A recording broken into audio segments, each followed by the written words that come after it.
Hello friends, इस video में हम एसी सर्किट के ऑब्जेक्टिव टाइप क्वेश्चन देखेंगे, यानी कि मल्टीपल चॉइस क्वेश्चन जो कि आपको ऑनलाइन एग्जाम या कॉम्पिटिटिव एग्जाम में काम आएंगे। विद एक्सप्लेनेशन देखेंगे। चलिए शुरू करते हैं।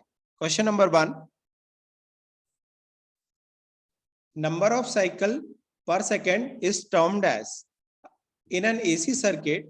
सबसे पहले हम देखते हैं साइकिल क्या होता है। सो यहाँ पे मैं एक वेवफॉर्म बना रहा हूं and it is a complete cycle. Okay, it is a complete cycle. हमारी ऑल्टरनेटिंग क्वांटिटी ये 0 से 90, 90 से 180, 180 से 270 एंड देन 360। ये कंप्लीट साइकिल कहलाता है। और एक सेकेंड में जितने भी साइकिल हमारी ऑल्टरनेटिंग क्वांटिटी यानी कि करंट या वोल्टेज कंप्लीट करता है उसको हम बोलते हैं। Answer is frequency. Other options यहाँ पे दिए हुए हैं, time period, waveform, amplitude, but the exact answer is frequency. जितने साइकिल एक सेकंड में कंप्लीट करेगी ऑल्टरनेटिंग क्वांटिटी, वही उसकी फ्रीक्वेंसी कहलाएगी। जैसे इंडिया में 50 हर्ट्ज से फ्रीक्वेंसी, तो हमारे यहाँ इंडिया में जो ऑल्टरनेटिंग क्वांटिटी है यानी कि करंट, वो ऐसे 50 साइकिल कंप्लीट करेगी एक सेकंड में। Now next question, instantaneous value of N AC voltage is. यहाँ पे देखिए अगेन वेवफॉर्म बना रहा हूं मैं। ये साइन वेव है। हम जानते हैं वोल्टेज की वेव हमारी इलेक्ट्रिसिटी में साइन वेव होती है। ऑप्शंस दिए हुए हैं, V is equal to Vm tan omega t, where Vm is maximum value, Vm sin omega t, cos omega t and sec omega t। तो ये साइन वेव है, ये साइन लॉ को फॉलो कर रहा है, इसलिए answer is V is equal to Vm sin omega t। इसको समझते हैं। देखिए ये जीरो इंटरवल है और यहाँ पे अगर मैं ओमेगा टी को जीरो रख दूं तो ये पूरा पूरा V क्या आ जाएगा, जीरो। ओके, अब अगर यहाँ पे इस इंटरवल की बात करूं तो यहाँ पे अगर मैं ओमेगा टी को 90 रख दूंगा, यहाँ पे इसको 90 रख दूंगा, तो ये वाला जो पोर्शन है ये 1 हो जाएगा और V क्या हो जाएगा, V it will be equal to V M. Maximum value हो जाएगी कहां पर, 90 पर। तो यहाँ पे आप देख रहे हैं 90 पर जो V है उसकी क्या वैल्यू है, maximum value. So the answer is V is equal to V M sine omega T. Next question, question number 3, power factor is given by sin phi, cos phi, tan phi and phi। so power factor it is given by cos phi, और जो phi होता है it is the angle between voltage and current phasor. देखिए यहाँ पर suppose ये voltage phasor है और ये एक करंट फेजर है। It is current and it is voltage. So the angle between this voltage and current is phi and cosine of phi is power factor. So power factor is always given by cos phi. Next, in a pure resistive circuit, यानी कि ऐसा circuit जिसमें अकेला resistance होगा supply के साथ। देखिए यहां पर मैं ड्रॉ करता हूं, दिस इज रफली एक रेजिस्टेंस है and it is a AC source. And AC source यहां पे अकेला रेजिस्टेंस लगा हुआ है। इस केस में the voltage lags behind the current, पहला ऑप्शन है बाय 90 डिग्री, दूसरा है leads the current by 90 degree, तीसरा है is in phase with the current. तो यहाँ पे आंसर है, देखिए रेजिस्टेंस के केस में हमेशा वोल्टेज और करंट दोनों एक ही फेस में होते हैं, दोनों एक ही फेस में होते हैं। मींस इन दोनों के बीच का एंगल क्या होता है, जीरो। एक ही लाइन पर होंगे तो answer is in phase with the current, means angle between voltage and current phasor is zero. So right answer is C. Next question, inductor opposes. We know resistor opposes the flow of current and inductor opposes the change in current। यहाँ पे right answer is inductor opposes the change in current। देखिए मैं आपको तीनों की property बताता हूं। Resistance opposes the flow of current, यानी कि करंट के फ्लो को रेजिस्टेंस अपोज करता है। Inductor opposes the change in current, मतलब करंट अगर चेंज करने का ट्राई करेगी, चेंज होने जाएगी तो इंडक्टर चेंज को अपोज करेगा. So inductor opposes the instantaneous change in current. Similarly capacitor opposes flow of current, जो कि इनकरेक्ट आंसर है, वो तो रेजिस्टेंस करता है. चेंज इन करंट ये भी इनकरेक्ट आंसर है क्योंकि ये इंडक्टेंस करता है. It opposes the change in voltage. Okay, so capacitor opposes the change in voltage. तो ये बात आपको याद रखनी है कि इंडक्टर जो है it opposes the change in current and capacitor opposes the change in voltage. Now, next question 7. In a pure inductive circuit, current lags the voltage by 90 degree, leads the voltage by 90 degree. यानी कि 90 degree से current पीछे है या 90 degree से current आगे है voltage से. तो हमेशा याद रख लिए ये जो वोल्टेज है प्योर इंडक्टिव सर्किट में करंट लैग करेगी, यानी कि पीछे होगी वोल्टेज से by 90 degree. Here it is 90 degree and it is voltage. Inductor में करंट वोल्टेज से 90 डिग्री लैग करती. This is the answer. Now in a pure capacitive, यहां पे बेसिकली कैपेसिटिव होना चाहिए था, कैपेसिटेंस. यहां मैं कैपेसिटिव की बात कर रहा हूं. In a pure capacitive circuit the current lags the voltage by 90 degree, leads the voltage by 90 degree. तो अगर हम कैपेसिटर की बात करें तो यहाँ पे जस्ट इंडक्टर से अपोजिट होगा. जो वोल्टेज है ये वोल्टेज फेजर है फॉर एग्जांपल, और इससे करंट जो है वो क्या करेगी, लीड करेगी by 90 degree. It will lead by 90 degree, यानी कि करंट यहां पर क्या होगी, आगे जाएगी वोल्टेज से 90 डिग्री से, और वोल्टेज जो है पीछे चलेगा 90 डिग्री से. तो एक बार तीनों एलिमेंट में देख लेते हैं. रेजिस्टेंस में जो होता है वोल्टेज जो है और करंट सेम फेस में होते हैं. ये मैंने किसका बताया था, रेजिस्टर का. और इंडक्टर में जो करंट होती है वो कहाँ हो जाती है, लैग कर जाती है वोल्टेज से. और कैपेसिटर में जो करंट है वो लीड कर जाती है वोल्टेज से by 90 degree.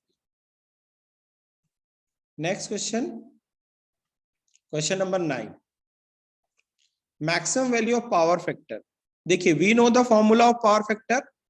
It is cos phi, it is cos phi. और कोई भी ट्रिग्नोमेट्रिक रेशियो की मैक्सिमम वैल्यू क्या होती है, चाहे वो साइन हो, कॉस हो, टैन हो, उसकी मैक्सिमम वैल्यू क्या होती है, वो होती है 1. It is 1. तो यहां द करेक्ट आंसर इज 1. जो पावर फैक्टर की मैक्सिमम वैल्यू होगी 1, वो उससे कभी भी एक्सीड नहीं करेगा. Question number 10. The value of impedance. देखिए impedance is what, it is Z and it is the combination of resistance, inductive reactance XL, जो कि इंडक्टर अपोज कर रहा था करंट के चेंज को, कैपेसिटिव रिएक्टेंस XC, जो कि कैपेसिटर अपोज कर रहा था वोल्टेज के चेंज को. तो ये तीनों अपोजिशन है, एक रजिस्टर अपोज करता है, एक इंडक्टर अपोज करता है और एक कैपेसिटर अपोज करता है. और इन तीनों की यूनिट क्या होती है, ओम्स. इन तीनों की यूनिट होती है ओम. सो इम्पिडेंस की भी जो यूनिट होगी वो क्या होगी, ओम. हमको पता है impedance is the combination of resistor, inductive reactance and capacitive reactance. So the unit of impedance is ohm. Moving to next question. Power consumed in a pure inductive circuit. तो देखिए इंडक्टर कभी भी पावर को consume नहीं करता, वो power को store करता है. और वो पावर जो होगी वो टू एंड फ्रो, सोर्स से लोड और लोड से सोर्स तक क्या होती रहेगी, ऑसिलेट होगी. कभी भी वो पावर कंज्यूम या यूटिलाइज नहीं करेगा. So power consumed in a inductor is 0 always. अगर प्योर इंडक्टर है तो पावर कंज्यूम्ड उसमें क्या होगी, 0. Same power consumed in a pure capacitive circuit is, again capacitance भी पावर को स्टोर करता है, ये भी पावर को कंज्यूम नहीं करता, तो यहां भी power consumed in case of capacitance is 0. ये भी क्या हो जाएगी 0. मतलब इंडक्टर और कैपेसिटर दोनों ही पावर को कंज्यूम नहीं कराते, स्टोर करते हैं. रजिस्टर कंज्यूम कराता है, ये दोनों नहीं कराते. 13 स्मॉल न्यूमेरिकल है, V is equal to V M sine omega T, हमने देखा था. सो यहां पे आप कंपेयर करिए, Vm इज व्हाट, Vm कितना होना चाहिए यहां पर, इट इज 10. देखिए V is equal to Vm sine omega T. So Vm is what, it is 10. Maximum value of voltage is 10 volts. So answer is C, 10 volts. आपको कुछ नहीं करना, आपको इसको कंपेयर करना है इक्वेशन से. V is equal to Vm sin omega t, जो ऑलरेडी मैंने आपको बताया. तो यहां पर देखिए V is equal to 10 sin 200t है, so Vm is 20. Next question, इस इक्वेशन में in the equation frequency is, तो देखिए ये साइन ओमेगा टी, ओमेगा की वैल्यू कितनी दी है 100, और ओमेगा होता है एंगुलर फ्रीक्वेंसी. यहां भी कंपेयर करेंगे हम. V is equal to Vm is 10 sine omega is 100 and t, and this omega is angular frequency, it is 2 pi f. It is given by 2 pi f, where f is the frequency और इसके equal में क्या है 100. जब इसको solve करेंगे यानी कि 2 पाई को 100 से डिवाइड करेंगे तो फ्रीक्वेंसी का आंसर आता है 50 हर्ट्ज. फ्रीक्वेंसी का आंसर आता है 50 हर्ट्ज. इस 2 पाई को जब आप यहां पर ले जाएंगे, ट्रांसफर करेंगे, तो 100 बाय 2 पाई आएगा और उसका आंसर आ जाएगा 50 hertz. Next, time taken by an alternating quantity to complete one cycle. यानी कि फिर से देखते हैं, ये आपका एक साइकिल है 0 से 180 एंड 360.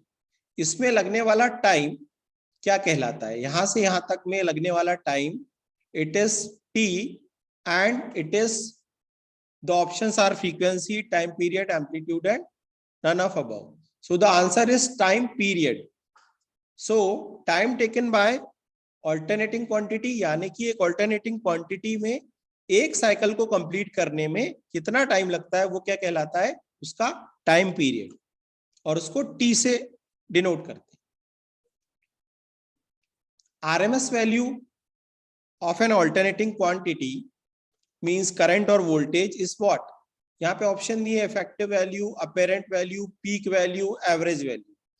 सो साइन, यहाँ पे AC में बहुत सारी वैल्यूज होती हैं क्योंकि कांस्टेंट नहीं होती, वहां पे करंट या वोल्टेज की वैल्यू वेरी होती रहती है. तो जो RMS वैल्यू है वो इफेक्टिव वैल्यू कहलाती है और वही रियल वैल्यू कहलाती है.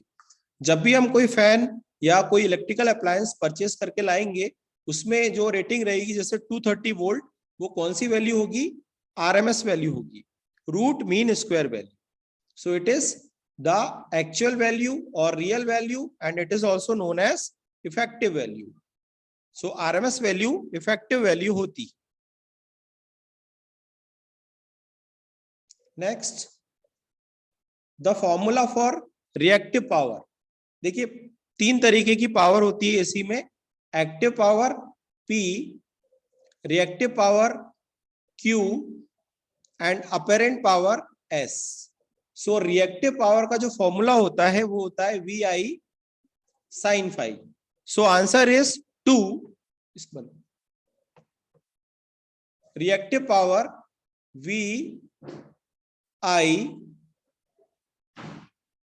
sin phi. This is the formula for reactive power, और इसका जो आंसर है वो है बी, ऑप्शन है B.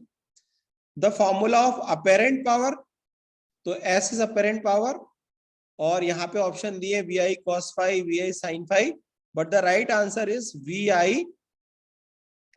We I simply the product of voltage and current. Voltage और करंट को मल्टीप्लाई करेंगे तो अपेरेंट पावर आ जाएगी। तो देखिए यहां रिएक्टिव का पावर का फॉर्मूला होता है V I sine phi, apparent power का फॉर्मूला होता है V into I. Now peak factor of an alternating quantity, peak factor जो होगा ये आप याद कर लें। जैसे पीक फैक्टर की बात करें, ratio of maximum value to the RMS value, means current की मैक्सिमम वैल्यू हो गई IM और करंट की आरएमएस वैल्यू हो गई IRMS, root mean square value. तो ये होगा आपका पीक फैक्टर। इसको ऐसे याद रख सकते हैं कि इसमें न्यूमरेटर में पीक वैल्यू आ रही है, यानी कि मैक्सिमम वैल्यू आ रही है करंट की। So power factor peak factor is given by maximum value of current to the RMS value of current और voltage. Now form factor of an alternating quantity, form factor इसकी बात करेंगे।